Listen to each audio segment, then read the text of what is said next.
Sfogliatelle ricce salate. Oggi facciamo la sfogliatella. La sfogliatella è un dolce tipico napoletano. C'è quella riccia e c'è quella frolla. Noi facciamo la riccia, ma non la facciamo dolce, la faremo poi dopo. In futuro farò un video anche su quella dolce. La facciamo salata. Quindi la riempiremo poi con verdura o salumi, latticini, eccetera. Quindi faremo una sfogliatella riccia. Questa è la base, per poi fare sia quelle salate che quelle dolci. Gli ingredienti sono 165 g di farina, poi abbiamo 3 g di sale, 6,5 g di miele o di acacia o millefiori, 68 g di acqua, 50 g di burro che poi dovremo fare fuso per poi spennellarlo, quindi ci servirà anche un pennello, un mattarello, la nostra macchina per stendere la sfoglia, nonna papera come la volete chiamare, e altra farina per poi stendere la nostra sfoglia. Incominciamo la nostra preparazione.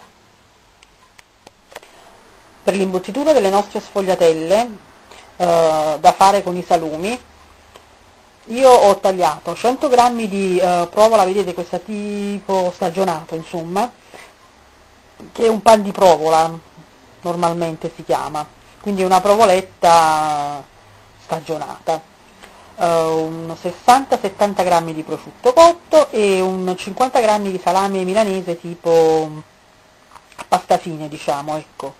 Ho tagliato tutto a dadini molto piccoli, mi sono portata avanti perché tanto è un lavoro semplicissimo. Ho messo un cucchiaino di sale, di 3 grammi, il miele e l'acqua, però vedete ci vuole ancora un po' d'acqua, deve venire una pasta bella dura, però questa farina ne vuole di più, quindi mettiamoci un altro poco d'acqua. Io sono partita, vi ricordate, mi sembra da 68 grammi di acqua, ecco qui, adesso basta. Quindi diciamo che deve venire un impasto duro, e dovete fare in modo che tutta la farina che avete messo sul piano di lavoro venga assorbita. Bene? Ecco, quindi tenete sempre a portata di mano un po' d'acqua se è troppo dura e un po' di farina per finire la nostra lavorazione. Adesso, visto che la dobbiamo passare nella macchina per fare la sfoglia, non la lavoriamo molto perché sarà la macchina a lavorarla per noi, E adesso passiamo alla macchina.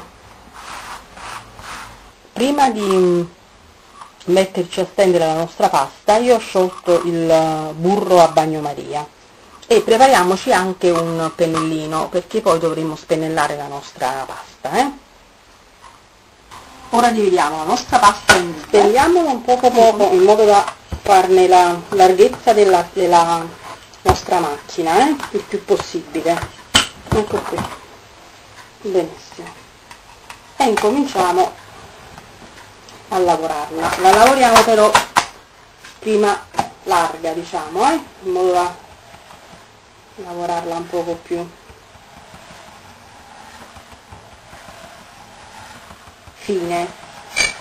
Ecco qui, benissimo. Facciamo anche un largo, quindi diciamo che l'ho messa a 2 adesso, per intenderci, così ci diamo anche un indirizzo e la lavoriamo fino a quando non diviene bella liscia. Una volta che è diventata bella liscia poi passiamo a stringere mano a mano, pieghiamo di nuovo. È un po' come fare la pasta, 2, poi a 3, adesso sto a 6, che dovrebbe essere il nostro step finale. Quindi mettiamo la nostra macchinetta e incominciamo a girare. Io praticamente l'ho lavorata parecchie volte nella macchinetta e mano a mano ho un po' stretto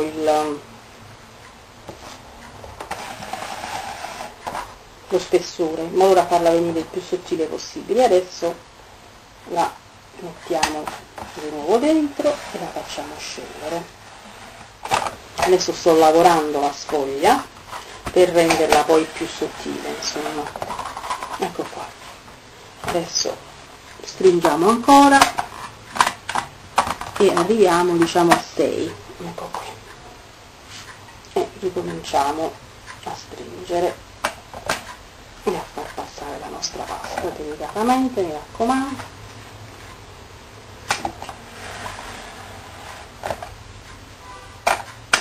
Fate in modo che sia bella sottile,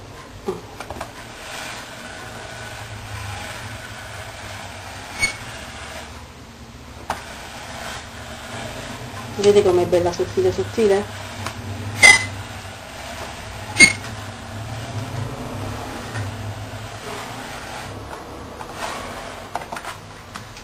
Ecco qui. Adesso la passiamo un'altra volta.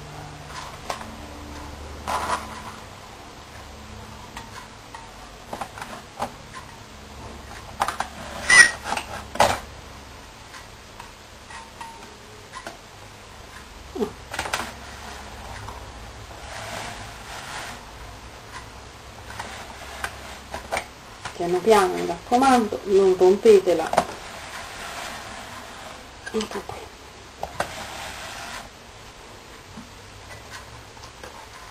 Perché poi questa la dovremo arrotolare sul nostro mattarello,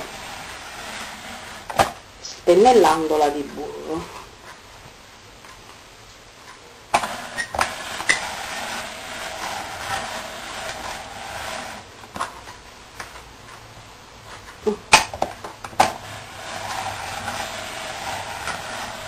Ecco qui, la nostra prima striscia è fatta.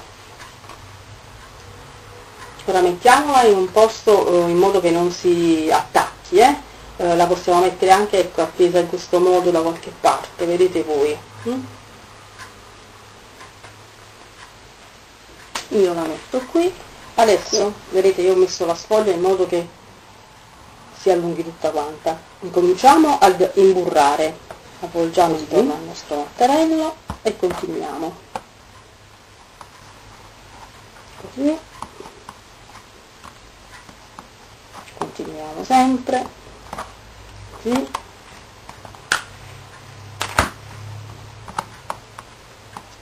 non facciamo fare i pieghe, mi raccomando. È un'arte di pazienza, però il risultato vi posso assicurare che è veramente veramente bello. Voi direte, tutto questo a che ci porta? Poi vedrete.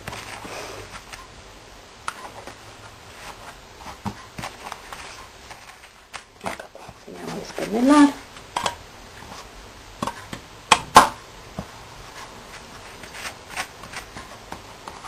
Spennelliamo in modo uniforme.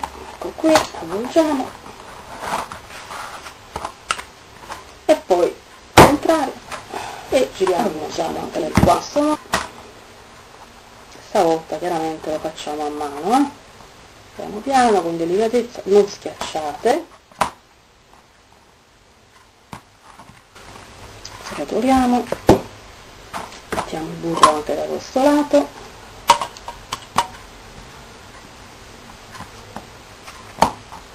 Allora, diciamo che si può usare l'origine con la sugna, al posto del burro la sugna. Ve lo dico adesso perché voi direte, ma la sfogliatella si fa con la sugna. È vero, si fa con la sugna, però la rendiamo un po' più leggera, insomma,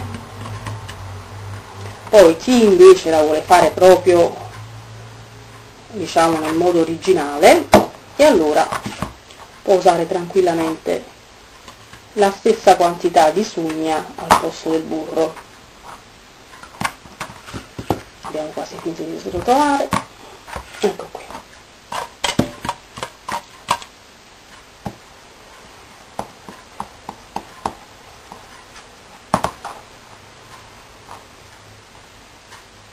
Ecco, mettiamo anche questa nella pellicola.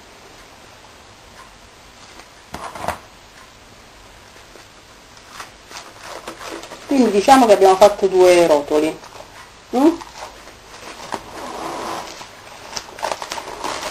Poi vedremo quante ne usciranno. Mettiamo anche questa nella nostra pellicola, non schiacciate, mi raccomando, prendete a pezzi. Ecco qui. Mettiamo anche questa in frigorifero e facciamo indurire il burro, diciamo 2-3 ore. Ecco qui, vedete, io metto adesso in frigo e lo facciamo stare 2-3 ore.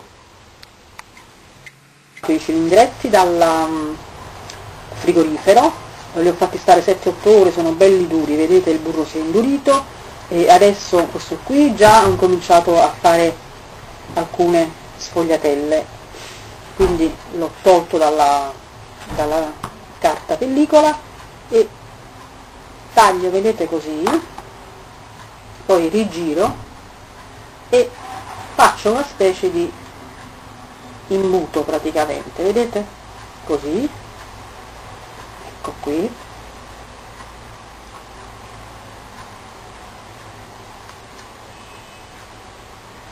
e ci metto dentro il nostro ripieno e poi richiudo molto semplicemente, ecco qui.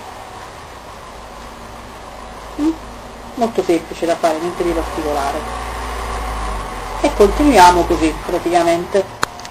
Le nostre sfogliatelle sono pronte, adesso le mettiamo a 180 gradi per 15-20 minuti nel nostro forno. Ecco le nostre sfogliatelle ricce, rustiche, pronte per essere servite. Se dovete scaldarle, mi raccomando, non a forno molto caldo, se no si induriscono. Le riscaldate un poco e poi le servite, altrimenti le sfornate calde e le servite. Buon appetito!